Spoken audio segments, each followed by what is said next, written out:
नमस्कार दोस्तों, quick news देखना शुरू कर चुके हैं आप और आज हम आपको बताने वाले हैं मिल्खा सिंह की जिंदगी की वो कहानियां जिन्हें आप शायद नहीं जानते। जी हाँ, इसे बायोग्राफी कहते हैं। दरअसल आपको हम बताएंगे कि मिल्खा सिंह का जन्म कहाँ हुआ, कैसा उनका जीवन रहा। हम आपको बताएंगे कि धावक के तौर पर उनका जीवन कैसा रहा। हम आपको बताएंगे कि उन्होंने कैसे कैसे कब कब इतिहास रचा। हम आपको बताएंगे कि जब उन्होंने रेसिंग छोड़ दी और उसके बाद का जीवन उनका कैसा रहा। हम उनके निजी जीवन के बारे में भी आपको बताएंगे।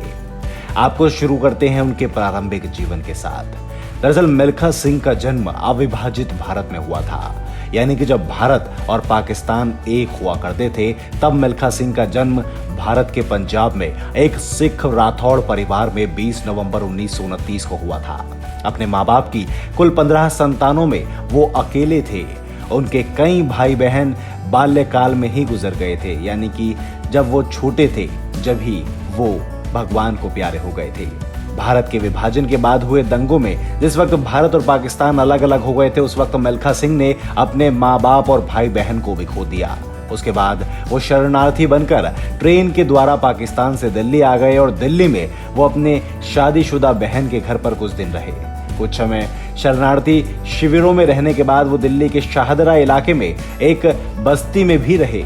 आपने शायद मिल्खा सिंह पर बनी एक फिल्म के अंदर इस तरीके के सीन भी देखे होंगे, अगर आपने वो फिल्म देखी है तो।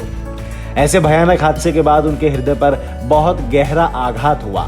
अपने भाई मलखान सिंह के कहने पर उन्होंने सेना में भर्ती होने का निर्णय ले लिया और चौथी कोशिश के बाद सन 1951 में सेना में वो भर्ती भी हो गए। बचपन में वो घर से स्कूल और स्कूल से घर की 10 किलोमीटर की दूरी दौड़कर पूरी किया करते थे और भर्ती के वक्त क्रॉस कंट्री रेस में वो 6ठे स्थान पर आए थे। इसलिए सेना ने उन्हें खेलकूद में स्पेशल ट्रेनिंग के लिए चुना था। जब उनके धावक के करियर के तौर पर हम बात करते हैं तो सेना में उन्होंने कड़ी मेहनत की और 200 मीटर और 400 मीटर में अपने आप को स्थापित किया और कई प्रतियोगिताओं में सफलता भी हासिल की।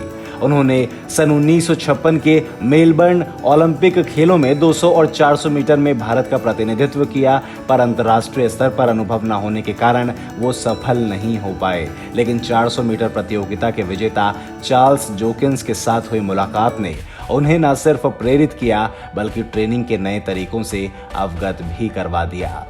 इसके बाद सन 1958 में कटक में आयोजित राष्ट्रीय खेलों में उन्होंने 200 मीटर और 400 मीटर प्रतियोगिता में राष्ट्रीय कीर्तिमान स्थापित किया और एशियन खेलों में भी इन दोनों प्रतियोगिताओं में स्वर्ण पदक हासिल किया। साल 1958 में उन्हें एक और महत्वपूर्ण सफलता मिली जब उन्होंने ब्रिटिश राष्ट्रमंडल खेलों में 400 मीटर प्रतियोगिता में स्वर्ण पदक हासिल किया। इस प्रकार वो राष्ट्रमंडल खेलों के व्यक्तिगत स्पर्धा में स्वर्ण पदक जीतने वाले स्वतंत्र भारत के पहले खिलाड़ी बन गए। इसके बाद उन्होंने सन 1960 में पाकिस्तान के प्रसिद्ध धावक अब्दुल बासित को पाकिस्तान में जाकर पछाड़ा, जिसके बाद जनरल अयूब खान ने उन्हें उड़न सिख कहकर पुकारा था। पिक्चर में अगर आपने देखा है तो आप देखते ही समझ जाएंगे कि किस जोश के साथ, किस खरोश के साथ, किस जुनून के साथ, किस गर्मजोशी के साथ मिल्खा सिंह ने अब्दुल को हराया था। रोम ओलंपिक की बात करेंगे, लेकिन उससे पहले उनके जीवन की बात करते हैं। सन 1958 के एशियाई खेलों में सफलता के बाद सेना ने मिल्खा को जूनियर कमीशन्ड ऑफिसर के तौर पर पदोन्नति कर सम्मानित किया और बाद में पंजाब सरकार ने उन्हें राज्य के शिक्षा विभाग में खेल निदेशक के पद पर नियुक्त किया। इसी पद पर मिल्खा सन 1998 से सेवानिवृत्त हो गए।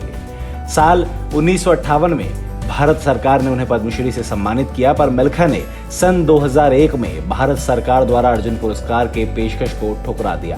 मिल्खा सिंह ने अपने जीवन में जीते सारे पदकों को राष्ट्र के नाम कर दिया।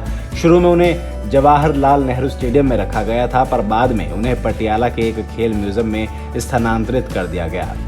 आपको बता दें कि साल 2012 में उन्होंने रोम ओलंपिक के 400 मीटर दौड़ में पहने जूते एक चैरिटी की नीलामी में दे दिए थे। जी हाँ, साल 2013 में मिल्खा ने अपनी बेटी सोनिया समलका के साथ मिलकर अपनी आत्मकथा the race of my life लिखी। इसी पुस्तक से प्रेरित होकर हिंदी फिल्मों के मशहूर निर्देशक राकेश ओम प्रकाश मेहरा ने भाग मिल्खा भाग नामक फिल्म बनाई।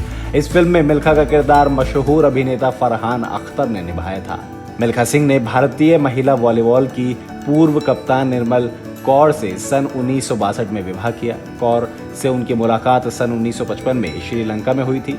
इनके 3 बेटियां और एक बेटा है। इनका बेटा जीव मिल्खा एक मशहूर गोल्फ खिलाड़ी है।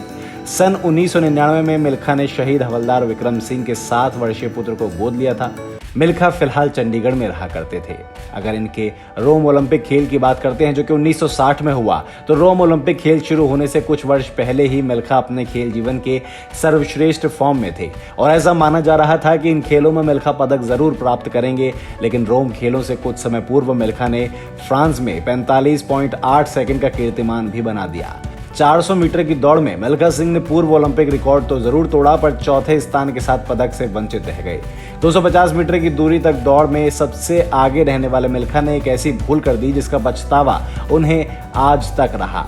उन्हें लगा कि वो अपने आप को अंत तक उस गति पर शायद नहीं रख पाएंगे और पीछे मुड़कर अपने प्रतिद्वंदियों को देखने लगे, जिसका खामियाजा उन्हें भुगतना पड़ा और वो धावक जिससे स्वर्ण की आशा थी वो कांस्य भी नहीं जीत पाया। मिल्खा को आज तक उस बात का मलाल है। इस असफलता से सिंह इतने निराश हुए कि उन्होंने दौड़ से संन्यास लेने का मन बना लिया, पर बहुत समझाने के बाद उन्होंने मैदान पर फिर से वापसी की और 1962 के जकार्ता में आयोजित एशियन खेलों में मिल्खा ने 400 मीटर के 4 राउंड रिले में स्वर्ण पदक जीता। उन्होंने 1964 में टोक्यो ओलंपिक खेलों में भाग लिया और उन्हें 3 स्पर्धाओं में भाग लेने के लिए चुना गया, पर उन्होंने 400 मीटर रिले में भाग लिया और ये टीम फाइनल दौड़ के लिए क्वालिफाई भी नहीं कर पाई थी। जी हाँ, मिल्खा द्वारा रोम ओलंपिक में स्थापित राष्ट्रीय कीर्तिमान को धावक परमजीत सिंह ने सन 1998 में तोड़ा था। ये कहानी है उस मिल्खा सिंह की जिसने पाकिस्तान में जाकर भी भारत का नाम ऊंचा करा, जिसने विदेशों में जाकर भी भारत का नाम ऊंचा किया। आज कोरोना से जंग जीतने के बाद भी पत्नी निर्मल कौर और उसके साथ में मिल्खा, दोनों ही लोग इस दुनिया को अलविदा कह गए। आपको ये कहानी कैसी लगी? आपको ये जिंदगी कैसी लगी मिल्खा सिंह की? हमें कमेंट करके जरूर बताइएगा। और अगर आपके अंदर मिल्खा सिंह की इस कहानी को सुनने के बाद उबाल आया हो, खून में गर्मजोशी आई हो, तो कमेंट करके जरूर बताइएगा।